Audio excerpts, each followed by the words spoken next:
The city of Peshawar in the northwestern frontier province, close to Afghanistan, has the last decade gotten used to live under threats from the Taliban militants. Few women dare to venture outside their homes without being completely covered in a burqa. Harassment and intimidation is commonplace, as are kidnappings and bomb explosions, especially for those who don't follow the terrorists' decrees. او بقای کوم نه زخمیان شول او اوس اني ټیم چې موږ نه راځو بچو ته اخیری سلو ګور چیرې موږ واپس دا تمنا کوم واپس ژوندې کوړته کایا دا بازار کایا یو بازار.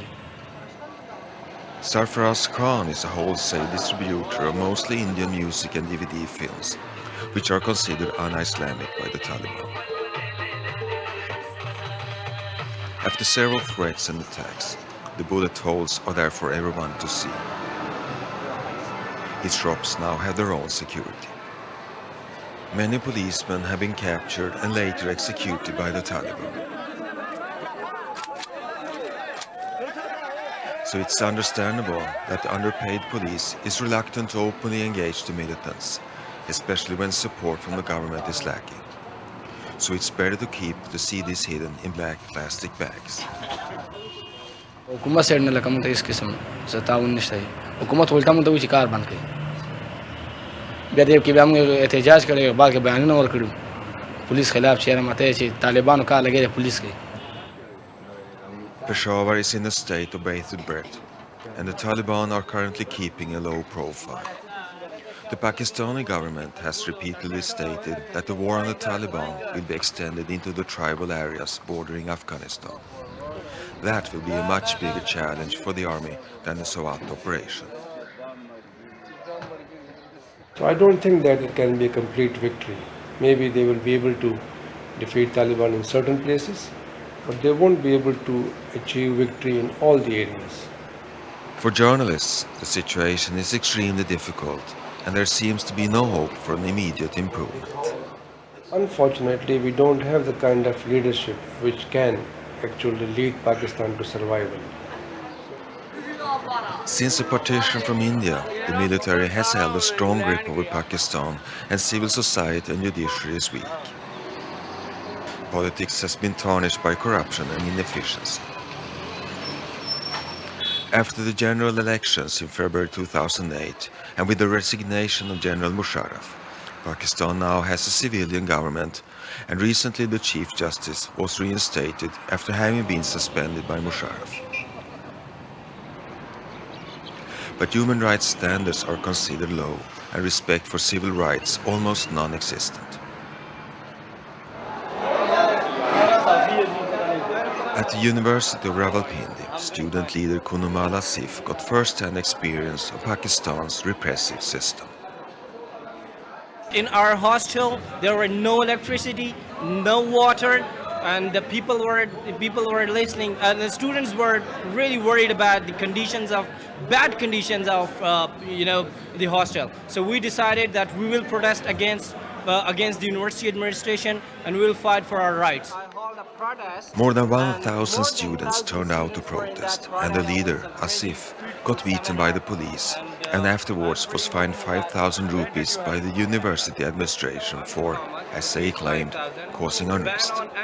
He appealed, but that made things worse. I'm getting threats, and I'm receiving calls from the agencies, from the law enforcement agencies. I do have the record as well of those calls, and that was not a direct threat, but as they said that, stop these, what you are doing, just stop that. The weakness and inefficiency of the society to provide services have led to deep distrust to governments, exacerbated by periods of military rule. All has led to support for militant groups and call for Islamic Sharia law. The Taliban, the militants, whom produced them? I think the dictatorship produced Taliban's, dictatorship produced militants as well. What is needed in Pakistan above all is rule of law. Everybody should be accountable and held accountable. For that, it's absolutely essential that you have an independent judiciary. But let's not forget one thing. The only way you're going to have rule of law, and which is going to be the basic precondition to put an end to these practices, is if there's still going to be a democracy. Back to military rule, back to square one. One of the most severe violations of human rights occurred during the military rule under General Musharraf. Thousands of persons have disappeared in Pakistan. And there was a really good seminar. About 2 years ago, some people from agencies, they raided my house with the Kalashnikovs, loaded with the guns, pistols, and they asked about my son. Both of Ghulam Murtaza's sons were picked up by Pakistani security agencies without charges and without even admitting they were in custody. After 7 months, one of his sons were released, but he still refuses to appear in front of the camera. Torture and ill treatment are said to be routine in Pakistani prisons. He was so mentally retarded, he was so mentally punished that he doesn't bother to talk with us on this subject. That where he was, why did they take him, and where he was living, and what was the behavior of the agencies with him. The fight for justice and respect for human rights in Pakistan goes on. According to Amnesty International, there are hundreds of victims of enforced disappearance, including children as young as 10 years old. Many of the detentions were justified in the name of the US-led war on terror and were later handed over to the US. 2/3 of all prisoners in Guantanamo are from Pakistan. They think that they're terrorists in Pakistan, we have to pick them and we can receive bounties of dollars from there and from America. That's all. Aisha's father, who is a businessman, was picked up in July 2005 and has since then been one of those who are kept in secret without charge or trial.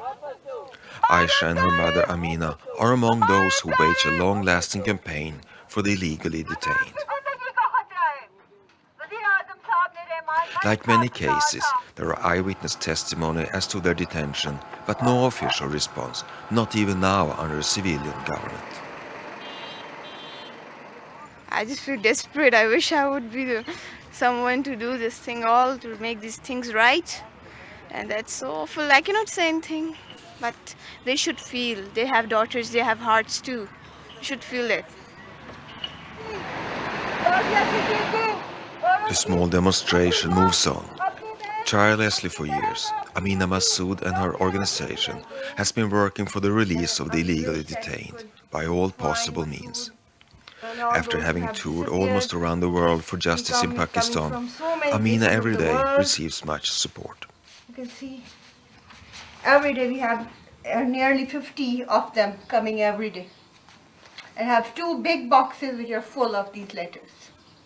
The Supreme Court will soon resume working with the cases, but still no response from the government. In the previous regime, we know that there was a dictatorship. People were sold. But this is democracy.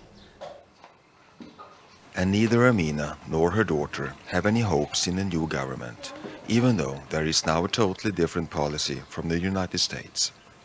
The deadlock is not with the US, the deadlock is here. They are not demanding the way they should. They just say it very humbly, very meekly. They should say it more confident and to be ready to do anything. This is the demand of their people. Sure.